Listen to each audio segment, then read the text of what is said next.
Shabbat Shalom. Ce Shabbat qui vient est le Shabbat de Parashat Zachor, dans laquelle on va rappeler Amalek.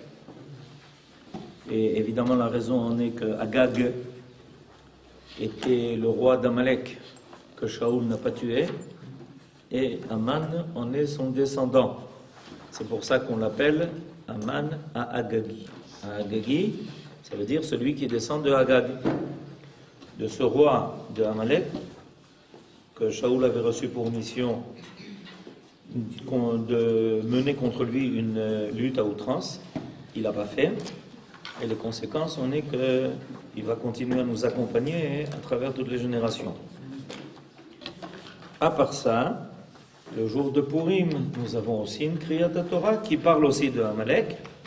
Cette fois-ci, la Kriyat Torah de Purim est l'histoire de Amalek au moment où ça s'est passé dans le désert, à la fin de la parashat de Shalach. Donc, on va maintenant ici, Shabbat, et ensuite le jour de Purim même qui va suivre, on va parler deux fois de Amalek. Alors, le jour de Purim, on parle de cette lutte contre Amalek, c'est le passage que je vous ai amené ici.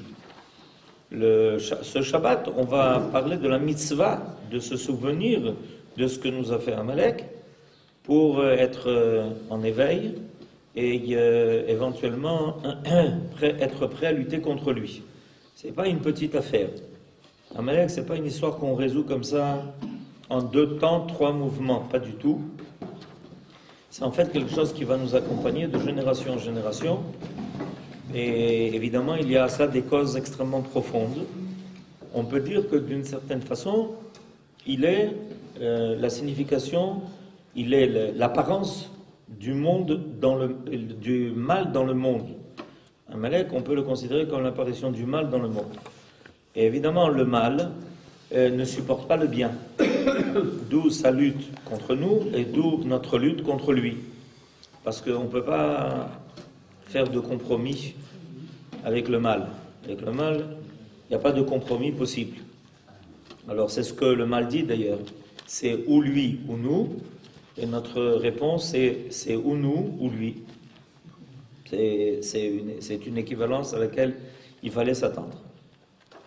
Alors, il y a quelque chose d'intéressant, c'est que quand dans le désert, donc, on venait de sortir d'Égypte, quand finalement on était en route pour le Har Sinaï, pour recevoir la Torah, et voilà que tout d'un coup Amalek nous attaque, et Yehoshua est le premier qui s'est battu contre Amalek, et il est marqué que Yehoshua a affaibli Amalek.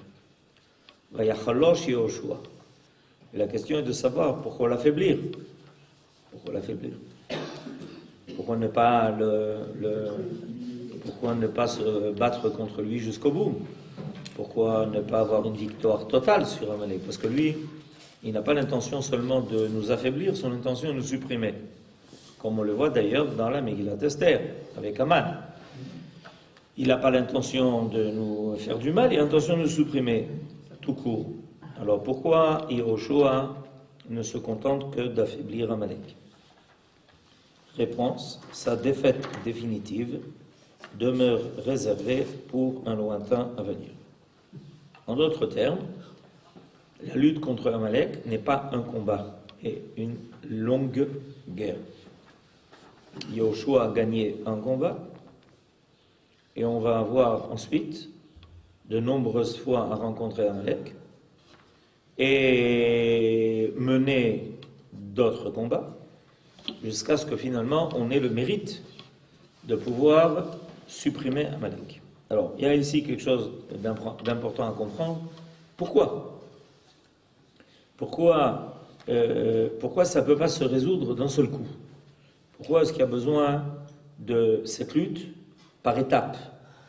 À chaque fois, c'est une étape de plus. Et à chaque fois, ça apparaît un peu différemment. À l'époque de Yoshua, comme ça s'est passé. À l'époque de Shaoul, comme ça s'est passé. À l'époque de David, il y a eu aussi une guerre contre Amalek.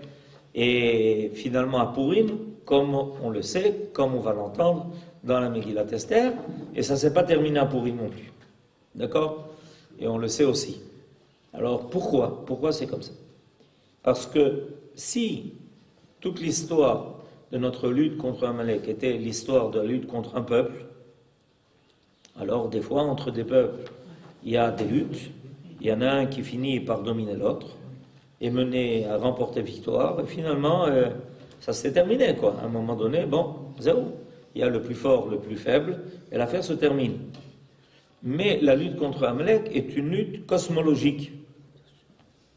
Et étant donné que c'est une lutte cosmologique contre le mal, supprimer Amalek veut dire supprimer le mal du monde. Je m'explique. Supprimer Amalek sans supprimer le mal du monde, ça ne veut rien dire. Ou disons que c'est insuffisant. C'est pour ça que sa défaite définitive demeure réservée pour un lointain avenir. Israël n'est pas mûr non plus. Jusqu'à l'époque de sa maturité, l'antagonisme d'Amalek lui est même nécessaire pour l'achèvement de son éducation. C'est-à-dire qu'en fait, on a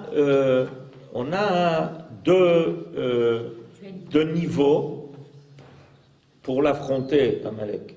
On n'a pas qu'un niveau. Des fois, on a l'impression que le seul niveau auquel on affronte Amalek, c'est un niveau militaire. Il ne peut pas, Israël ne mène jamais une guerre qui n'est que militaire. Ça doit être quelque chose de clair. Israël, son but, son apparition dans le monde, n'est pas de prouver qu'il est plus fort que les autres. Son but, c'est de prouver que le bien finit par surmonter le mal. Donc il y a ici une guerre qui est forcément d'ordre moral et spirituel. C'est pour ça qu'à chaque fois qu'on est parti, on a dû se battre contre Amalek, en réalité, on a mené un combat. Mais il n'a pas pu être définitif.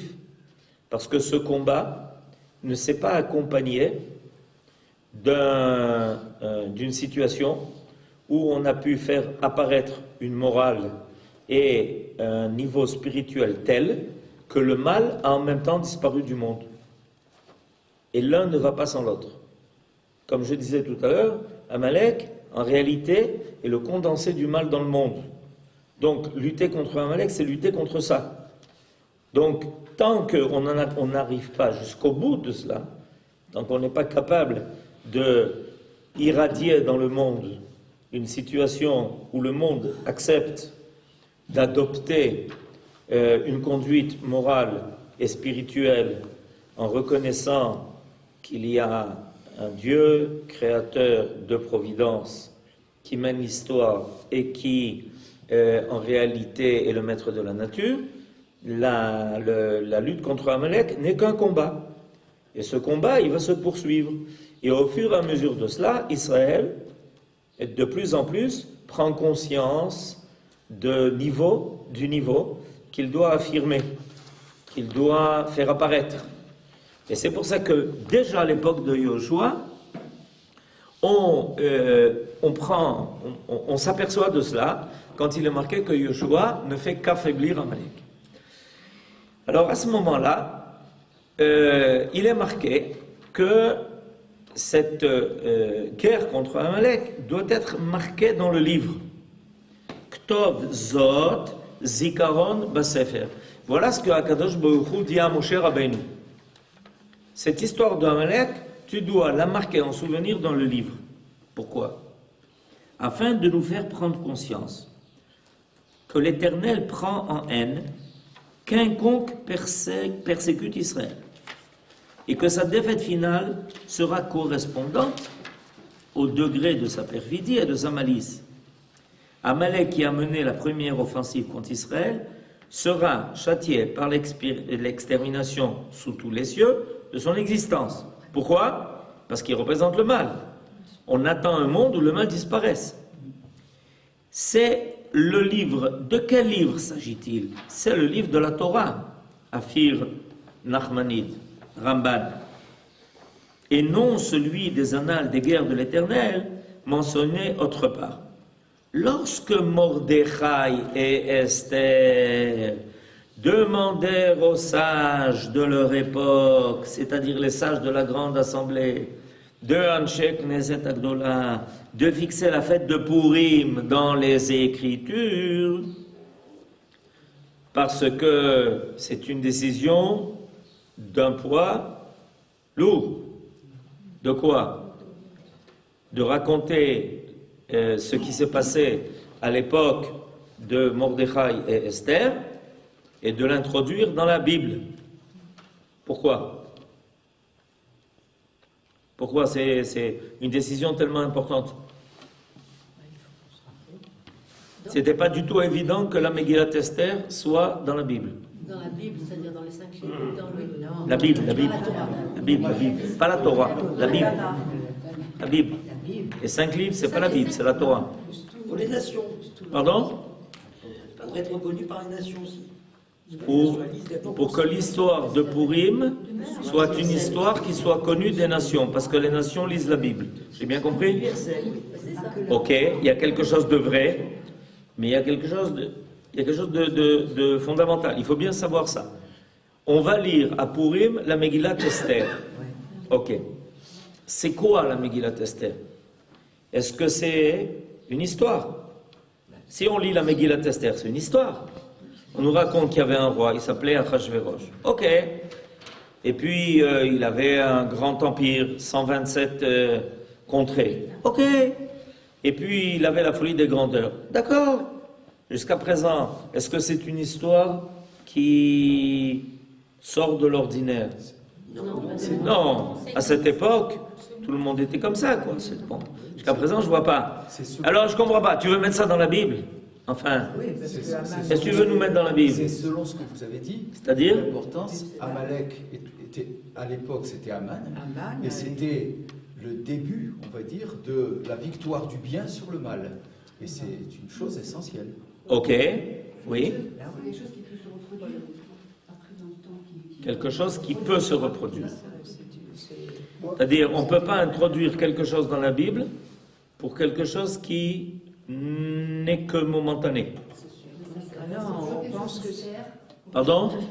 on en tire toujours des leçons par rapport à ce qui peut se passer après. Dans la Bible, on doit toujours avoir quelque chose dont l'enseignement est permanent. Voilà. C'est une des définitions qui permet de faire qu'un livre fasse partie de la Bible. Il y a 2 critères obligatoires. 2. Le premier critère obligatoire, c'est qu'il y a eu c'est quelque chose qui a été dit par prophétie. Et le deuxième critère obligatoire, qui complète d'ailleurs le premier, c'est que l'enseignement de ce qui est marqué dans la Bible soit permanent. Si les dorotes, si il n'est pas les dorotes, c'est-à-dire s'il n'est pas permanent, c'est pas dans la Bible. Ça ne veut pas dire que c'est pas important. Très important, mais il ne fait pas partie de la Bible. La Bible, c'est Sefer HaNetzach. C'est quoi Sefer HaNetzach? Le livre de l'éternité. C'est-à-dire que si tu me racontes l'histoire de Purim comme l'histoire de Ali Baba, c'est-à-dire, je ne sais pas si l'histoire de Ali Baba est vraie ou pas. Disons qu'elle est vraie, ok? Disons que ça serait vrai. Oui, mais ça n'a rien à voir. Ce n'est pas une histoire qu'on met dans la Bible. Vous comprenez? Donc à partir du moment où c'est mis dans la Bible, ça veut dire que tout celui qui entend la Megillat Esther, il doit se dire, et qu'est-ce qui se passe maintenant? Aujourd'hui, où on en est avec la Megillat Esther? S'il ne se pose pas cette question, il n'a rien compris. Il n'a pas compris pourquoi on lit la Megillat Esther à Purim. Et ça rejoint ce qu'on a dit tout à l'heure. Qu'est-ce qu'on a dit tout à l'heure? C'est que la lutte contre Amalek est permanente. Le combat qui a eu lieu à l'époque de Yoshua, c'est un combat. C'est pour ça qu'il n'a fait qu'affaiblir Amalek. Il a affaibli le mal, mais il n'a pas supprimé le mal. Il y a une grande différence entre affaiblir et supprimer. Shaoul, il a mené un combat contre le mec. Il a eu victoire d'ailleurs dans son combat. Mais ça a été un combat qui a affaibli Amalek et qui n'a pas vaincu. Et donc, l'histoire de Purim est pour nous dire, et ça rejoint ce qui a été dit précédemment, pour nous dire, attendez, l'histoire de Purim, elle n'est pas terminée. Elle n'est pas terminée, cette histoire de Purim. Il ne faut surtout pas vous tromper. Si un jour vous pensez que l'histoire de Purim est terminée, un, vous n'avez rien compris, deux, vous êtes en danger. Parce que si on pense que l'histoire de Purim est terminée, ça veut dire qu'on a le sentiment que le mal a disparu, et on a le sentiment que le Amalek n'est plus là, et alors à ce moment-là, on s'endort. Et à ce moment-là, un jour on se réveille et on dit « Eh, coucou, Amalek est là ». Comment? Moi, si vous voulez, je reviens un tout petit peu sur le premier paragraphe. Yahushua affaiblit Amalek. Si je comprends, il faut toutes ces guerres pour arriver à la maturation du peuple d'Israël. Alors, je ne comprends pas très bien cette idée qu'on doit passer par des guerres. Pourquoi ne s'attaque-t-on pas directement à Israël pour le maturer, entre guillemets, un mot qui n'existe pas, pour arriver à sa maturation, plutôt que de lui infliger des guerres permanentes qui ne sont pas, on peut dire, pas encore finies. Et il y a comme ça, sur le plan rationnel, cartésien, excusez-moi, c'est peut-être pas cartésien, je sais que tout ce qui est juif n'est pas cartésien, mais il y a quelque chose qui m'échappe. Alors si vous avez une explication, parce que c'est le premier paragraphe, c'est ça qui m'interroge. Évidemment, évidemment. Il est nécessaire pour l'achèvement de son éducation. Et tout est là. Oui, mais c'est dans cette phrase que tout est. Pourquoi? On peut pas Je vais vous dire pourquoi. Sans passer par des meurtres et des guerres et des drames et des... Docteur, oui. Quelqu'un m'a dit une fois que pour arriver à surmonter le problème qu'il a eu, on lui a donné 3 antibiotiques différents. On a commencé par le premier antibiotique standard, ce qu'on donne habituellement. Ok, il revient chez le médecin dit ça ne marche pas. Alors qu'est-ce qu'on fait? Je vous donne le deuxième, il est plus fort que le premier. Au bout du traitement terminé du deuxième, il a déjà pris le premier et le deuxième, il retourne chez le médecin, il dit ça n'a pas marché. Il dit qu'est-ce qui se passe, monsieur? Et bien on va donner le troisième. Alors le troisième, ça va être une sacrée dose. Et seulement au bout du 3e antibiotique, imaginez-vous dans quel état il était après avoir pris 3 fois un traitement complet d'antibiotiques, et à chaque fois c'était un antibiotique plus fort, ça a fini par résoudre le problème.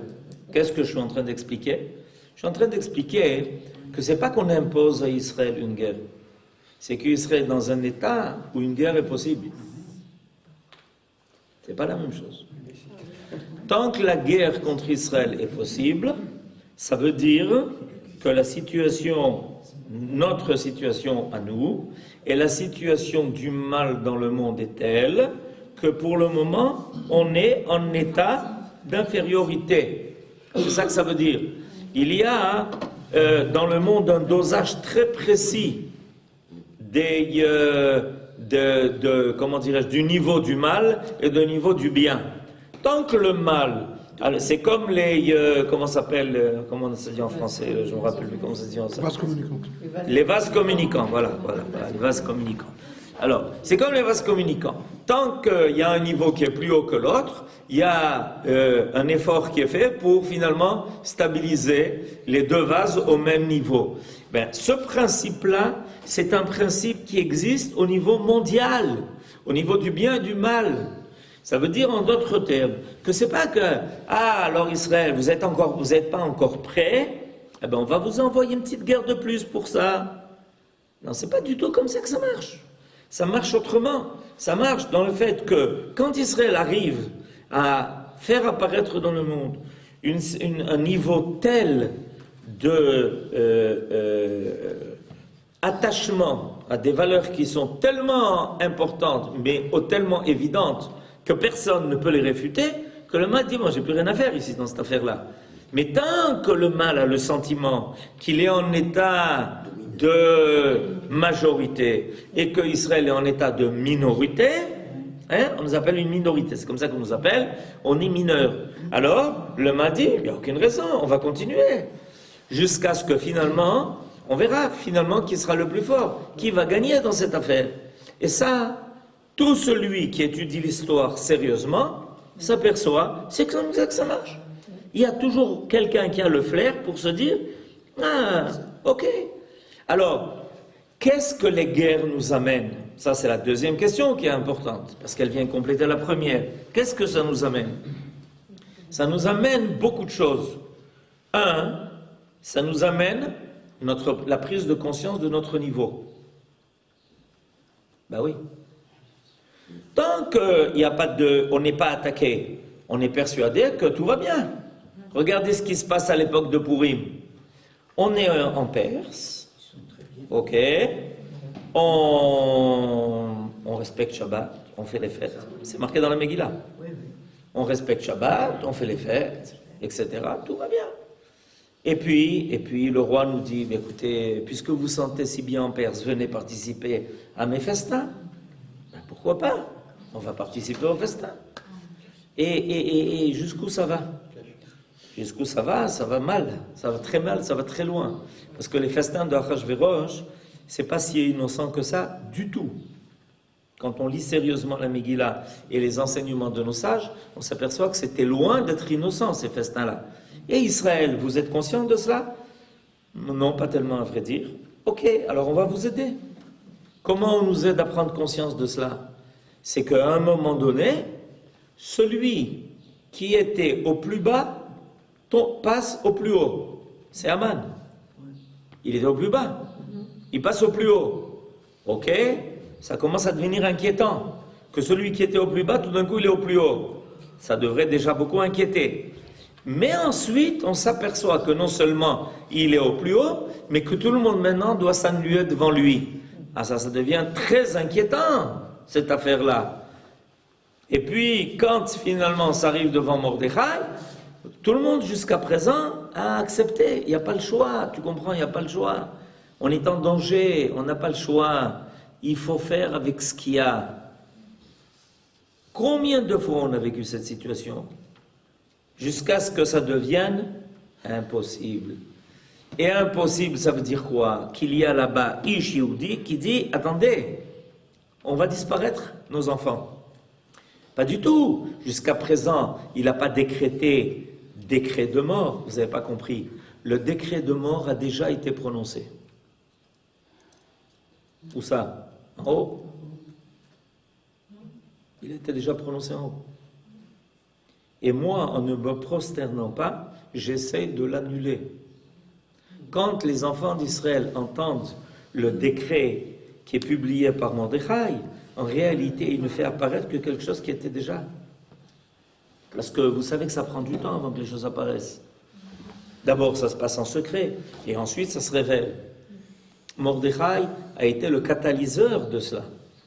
Et grâce à lui, tout d'un coup, les enfants d'Israël ont commencé à prendre conscience que la situation était terrible. Alors, c'est ça, c'est en ça que les guerres nous aident. Elles nous font prendre conscience. Un. Deuxièmement, elles nous dégagent des choses qui ne sont pas vraies. Parce que quand on fait la guerre, celui qui a raison, c'est celui qui va vaincre, c'est celui qui a raison. Peu importe quelle raison il invoque, mais c'est comme ça que ça marche. On ne peut pas vaincre si on n'a pas raison. Sauf pour nous. Non, pour nous, surtout pour nous. Il faut qu'on ait raison pour vaincre. Et ça veut dire quoi, avoir raison? Ça veut dire que si tu veux vaincre Amalek, il faut que tu fasses apparaître dans le monde une valeur qui est le contraire de Amalek. Parce que tant que tu ne fais pas apparaître dans le monde une valeur qui est le contraire de Amalek, Amalek a toute sa légitimité. Quelle est la valeur que tu fais apparaître? Si ta valeur n'est pas une valeur qui peut remplacer ce que Amalek prétend, il n'y a aucune raison que ça soit toi qui ait victoire. C'est ce que Esther maintenant dit à Mordechai. L'erk nos et kol hayudim. Ah oui, et qu'est-ce qu'on fait pendant 3 jours? On ne mange pas, on ne boit pas, qu'est-ce qu'on fait? On prie. Et quoi d'autre? On étudie. On fait tchouva. On parle du rôle d'Israël dans le monde. On se pose des questions. On se dit, mais comment ça nous arrive une chose pareille que tout d'un coup, ce peuple que Akadosh Baruch Hu a fait sortir d'Égypte et qu'il a proclamé comme étant Am Sgoula, le peuple qui est censé éclairer le monde. Comment on est arrivé à une situation où ce peuple doit disparaître? Makara. Vous croyez que les gens ne parlaient pas entre eux? Vous croyez que les rabbinim, on ne venait pas leur poser des questions? Vous croyez que les gens étaient assis comme ça sur leur fauteuil? Pendant ces 3 jours-là, tout le monde criait, tout le monde pleurait. Mordechai avec eux, et Esther, qu'est-ce qu'elle fait dans le palais? Personne ne sait. Alors on commence à vérifier les choses, on commence à se poser des questions, on commence à essayer de trouver des réponses. Peut-être quelqu'un dit, mais attendez, peut-être qu'on n'est pas à la hauteur, peut-être qu'on ne remplit pas notre rôle, peut-être qu'on ne fait pas les choses qu'il faut, peut-être qu'on n'aurait pas dû participer au festin, peut-être qu'on a fait quelques entorses là-bas, on s'est permis des choses qu'il ne fallait pas, peut-être que le monde attend que Am Israël ait quelque chose d'autre à donner, parce que la Torah, on l'a reçue déjà depuis longtemps, à l'époque de Mordechai et Esther. On l'a reçue depuis 1000 ans. Et alors où elle est? Et où est le temple? Alors vous comprenez à quoi nous aident les guerres? Parce que pitom, quand les guerres arrivent, on commence à se poser des questions. On se demande qui a raison, qui a tort. Vous comprenez? C'est facile, comme aujourd'hui. Ouais, on va faire des changements, on va faire ci, ouais, tout va bien. Pourquoi tu te permets de faire des choses et des élucubrations? Parce que tu n'es pas en danger. Parce que tu penses que ça n'a aucune conséquence. Ok, tu peux te permettre de faire n'importe quoi, aucun problème. N'importe quelle conduite morale ou immorale. Pourquoi? Je ne suis pas à l'épreuve, donc je peux me permettre de faire des tentatives, d'envoyer les femmes à l'armée, de faire une armée de femmes bientôt, de n'importe quoi, n'importe quoi. Pourquoi? On n'est pas en danger, donc il n'y a pas de problème. Mais tout d'un coup, on dit, attention, c'est sérieux. Quoi? Qu'est-ce qui se passe? C'est pas évident. Le Rosh Memchala, il est obligé d'aller d'urgence à Moscou pour dire, mais on est très inquiet, il paraît que les Iraniens sont en train de créer un port en Syrie. Ah, c'est embêtant ça, parce que c'est un port de trucs. Et puis là-bas, ils rigolent pas, les Iraniens. Et il paraît qu'ils nous aiment pas tellement. En plus de ça, c'est des Perses. Il semblerait que ça nous ramène à l'époque de Pourim. Ça devient inquiétant ça. La veille de Pourim, le Rosh Hashanah, d'urgence, il part en Russie pour aller parler avec Rasputin, et tout d'un coup, dit, attendez, mais il y a quelque chose là qui se passe, qu'est-ce qui se passe, pourquoi? Non, tout va bien. Comment tout va bien? Tu es sûr que tout va bien? Voilà à quoi aident les choses. Pourquoi il y a ces moments d'urgence? C'est une bonne question. Pourquoi on a besoin? Pour cette maturité, pourquoi on a besoin? Parce que les choses décantent. Parce que quand il y a une situation d'urgence, les gens disent, attendez, il faudrait qu'on fasse le compte quand même. Est-ce qu'on est bien en train de faire les choses qu'il faut faire? C'est ce qui s'est passé. Tout le monde s'est prosterné devant Aman. Et alors, quelqu'un a ouvert la bouche, tout le monde se prosterne devant Aman. Et si on demande à quelqu'un, mais comment toi tu te prosternes devant Aman? Toi, il n'y a pas le choix. Il n'y a pas le choix. Il n'y en avait plus qu'un. Mais les sages de la Grande Assemblée étaient d'accord. Les sages de la Grande Assemblée n'étaient pas... Les sages de la Grande Assemblée, tout ce que vous dites, ça ne fait que confirmer ce que je suis en train de dire. Même si les Chachamim commencent à être d'accord, alors on est dans Chlet, comme on dit chez nous. Il ne reste plus rien, ça c'est la catastrophe. Heureusement, c'est d'ailleurs ce qui a marqué dans la Megillah. Ish Yehudi Aya. Combien? Un, tout seul? Oui, tout seul. Bon, il y en avait un qu'un, il n'y en avait qu'un. Et celui-là, qu'est-ce qu'il dit? Lo yichra, lo yishtachave. Mais enfin, Mordechai, tu comprends pas. Il faut être pragmatique. Il faut être réaliste. Il y a des situations où on n'a pas le choix. Il faut convenir avec le moment, avec le temps, avec la situation, avec ci, avec ça. Du point de vue cartésien, monsieur Zérard, c'était tout à fait valable ce que les autres disaient. Tout à fait valable. Cartésiennement parlant, c'était vrai. Il est le plus fort. Il a le pouvoir entre les mains. Achashverosh lui donne son sceau royal et il signe. Décret, boum, décret, boum, décret, boum. Qu'est-ce que tu veux qu'on fasse? Oui, mais justement, c'est ces situations extrêmes qui nous obligent à commencer à nous poser la question, mais qu'est-ce qu'on fait ici sur Terre? Mais qu'est-ce qu'on fait ici dans ce monde? Est-ce qu'on va être un état de plus dans l'empire d'Achashverosh? C'est ça la question qu'on doit se poser. Est-ce que le peuple d'Israël... Pourquoi la Megillah commence en nous disant Hu Achashverosh ha-molech mi-hodu ve'ad Kush mea esrim ve'sheva medinot. Il a un drapeau, et sur le drapeau, il y a 127 étoiles. D'accord? Et alors, on montre, il y a là, c'est qui cette étoile-là? Ça, c'est Kush. Et ça, c'est Hodu, Kush, etc. Et le peuple d'Israël, il fait partie du drapeau, il est dans l'étoile. Mais comme tout le monde. Comme tout le monde. Ah, Zéo, Zaïnia, tu crois que tu vas vaincre Amalek comme ça? Si tu fais partie du drapeau de Achashverosh et que tu es une des étoiles qui est marquée sur le drapeau de Achashverosh, tu crois que tu vas arriver comme ça à vaincre Amalek? Pas du tout. Pas du tout, ça marche pas. C'est pas possible. Vous comprenez? C'est l'Oved. Pas c'est l'Oved. Regardez ce qui se passe maintenant en Amérique. Ce qui se passe maintenant en Amérique, en deux mois,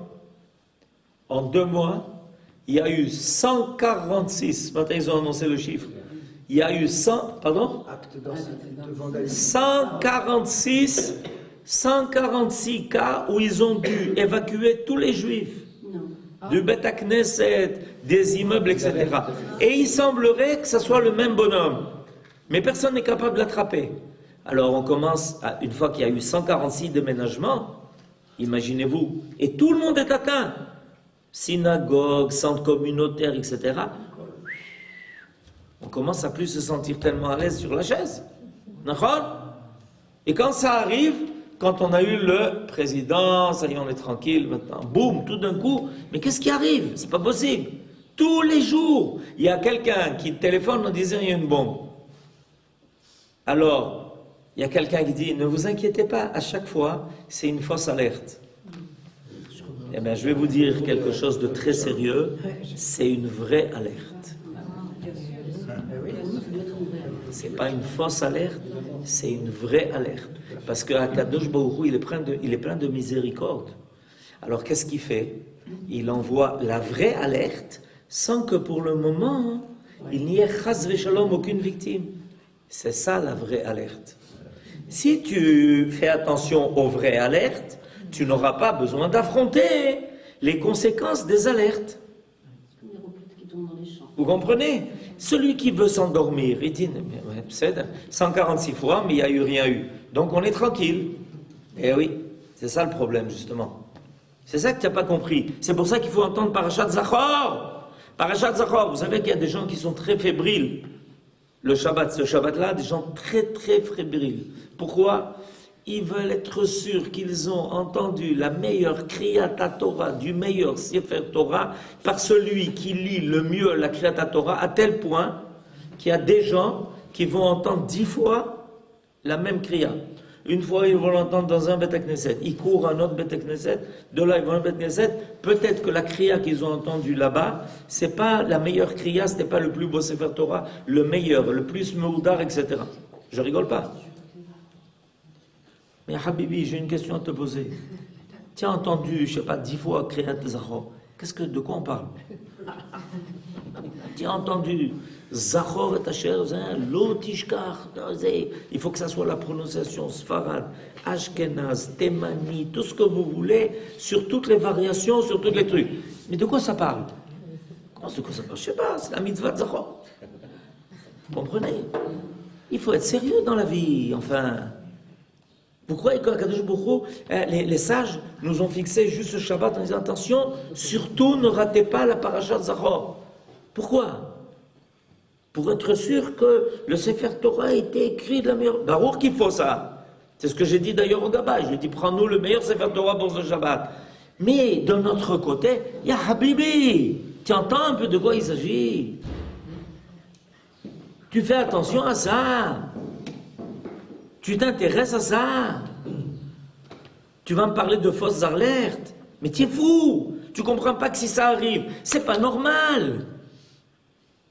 Depuis 300 ans, les Juifs ils sont en Amérique, il n'aurait jamais arrivé une chose pareille. Il arrive le meilleur président, et tout d'un coup, 146 fois, il faut évacuer tout le monde. Mais tu comprends pas, mais c'est de la folie. Tu t'inquiètes pas. Vous comprenez pourquoi on a besoin de guerre? Vous permettez, je rappelle quand même que la position de Mordechai, il s'est prosterné, certes. Non. Pardon, excusez-moi, j'ai un lapsus lingué. Il ne s'est pas prosterné. Surtout, ne accusez pas Mordechai. On n'a plus personne. Non, il ne s'est pas prosterné. Mais malgré tout, le Rav Luria nous apprend, dans son livre, qu'il a voulu quand même, ces jours-là, fêter le Pessah. Pendant ces 3 jours de Pessah, il a voulu faire un grand Pessah avec Matzot et tout le reste, contrairement, en étant en opposition avec Esther, qui, elle, a décrété qu'il fallait jeûner 3 jours. Oui. On se pose la question, mais Mordechai n'a pas compris, puisque c'est un peu le sujet, mais on se pose la question. Or, pour Esther, il faut descendre au plus bas, parce que si vous faites le Seder de Pessah, ça veut dire, bon, on va faire une petite misbah. Or, on sait que le peuple d'Israël était au plus bas. Ben, on va continuer à descendre jusqu'au moment où on va s'annuler, on va faire un bitoul complet de soi-même pour pouvoir dire à Dieu, voilà, maintenant nous sommes à toi, nous sommes tes enfants, fais quelque chose pour nous. Ce n'est pas tellement la prosternation ou la non-prosternation qui a joué un rôle. Chacham, je ne sais pas ce que vous invoquez, j'entends. Je vais vous dire quelque chose de très simple. Si on te dit, tu sais, cette année, la situation est difficile, Pessah, on peut mettre de côté Pessah. En général, c'est pas bien de manger du hametz, de manger des matzot, il faut manger des matzot, etc. Mais qui a la tête à ça? Ben, tu as la tête, toi, à faire Pessah maintenant. Si même Mordechai vient et dit à Esther, elle lui dit, il faut jeûner 3 jours d'affilée. Il lui dit, mais au milieu, il y a Pessah. Alors Esther lui dit, Nachon, mais la situation est difficile. Mordechai lui dit, mais dis-moi, Pessah c'est quoi? C'est la fête de la sortie d'Égypte. Ça veut dire quoi? Pourquoi on fait Pessah chaque année? Vous savez pourquoi on fait Pessah chaque année? Je vais vous dire pourquoi on fait Pessah chaque année. Parce qu'on a un problème de nostalgie de l'histoire de la sortie d'Égypte. On fait Pessah chaque année pour affirmer notre confiance que si Dieu nous a fait sortir d'Égypte, ça veut dire qu'on n'y retournera pas. Ça veut dire que si Akadosh Baruch Hu a débuté notre délivrance, il amènera jusqu'au bout. C'est ce qui est marqué. Chayav Adam Lirot et Atzmo Kilu Yatzam Mitzrayim. Et c'est pour ça qu'à la fin du Seder, on dit les Shana Haba B'Yerushalayim Abnouya. Quand on dit ça, sur du Seder. Alors Mordechai lui dit, tu veux qu'on renonce à Pessah? Mais ça veut dire renoncer à Pessah. Renoncer à Pessah, ça veut dire que notre foi dans la Géoula, on y renonce. Pourquoi c'est aussi simple comme ça? Et Esther doit mener avec Mordechai. C'est pas comme ça encore. Laisse tomber Pessah cette année. Laisse tomber Pessah. Non, mais non, je sais bien que c'est pas ça que vous avez voulu dire. Mais c'est ça qui fait comprendre dans l'attitude de Mordechai. C'est que précisément parce que pour Mordechai, c'est vital de faire Pessah, que quand il renonce à Pessah, on comprend encore plus la valeur de la chose. Si on dit, là, il faut tomber, ça veut dire tomber au plus bas. Tomber au plus bas, ça veut dire quoi? Si un juif, il ne fait pas Pessah, alors dis-moi, en quoi tu es attaché au peuple? Tu es sorti d'Égypte, toi, ou pas? Racha, ma omer, ma avoda zot lachem. C'est facile pour Mordechai de se lever et de dire, très vrai, cette année la situation est un peu difficile, on ne fait pas Pessah. Quoi? Mais c'est une responsabilité. Vous savez ce que c'est la responsabilité de Mordechai? De dire au Bnei Israël, on doit cette année, jeûner le soir du Seder. Ah bon? Et alors, et Pessah? Pessah, quoi? Mordechai dit, il n'y a pas plus important que Pessah. Mais Esther, qui a la névoie, réclame de nous cette année pour nous sauver et nous sauvegarder, de faire quelque chose qui est Yotse Minaklal. Ah, ok. Mais pour ça, il faut d'abord affirmer la valeur de Pessah. Autrement, c'est notre nouvelle. C'est exactement ce qui s'est passé d'ailleurs à l'époque aussi de Hanouka. À l'époque de Hanouka, les Hashmonaïm, ok, qu'est-ce qu'ils faisaient? Ils étaient machmirim be mitzvot. Pourquoi? Parce qu'il y a tous les mityavnim, tous les hellénistes.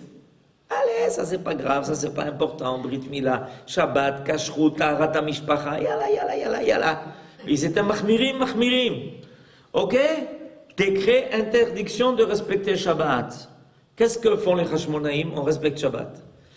Il y a quelqu'un qui est allé raconter ça aux Grecs. Qu'est-ce que les Grecs ont fait? Qu'est-ce que les Grecs ont fait? Ben, ils sont venus les attaquer Shabbat. Et qu'est-ce qu'il y a eu? Ben, ils se sont laissés tuer. Shabbat! Tu es prêt à mourir pour Shabbat? Pas les belles drachotes. Est-ce que tu es prêt à fermer ton magasin 2 heures pendant Shabbat?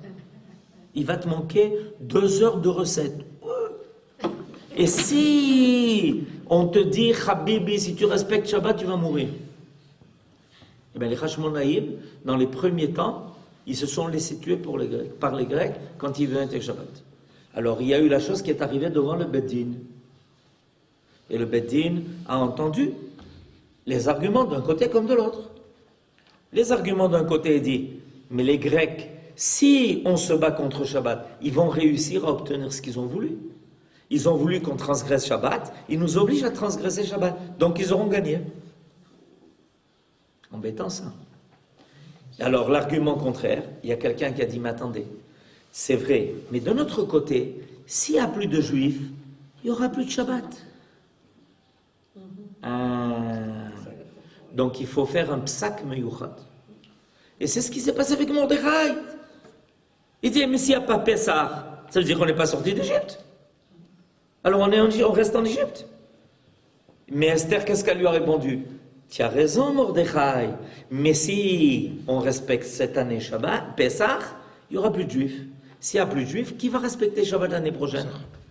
Pessah l'année prochaine. Voilà. Tout ça, ça vient nous expliquer que les choses doivent apparaître dans leur entière valeur.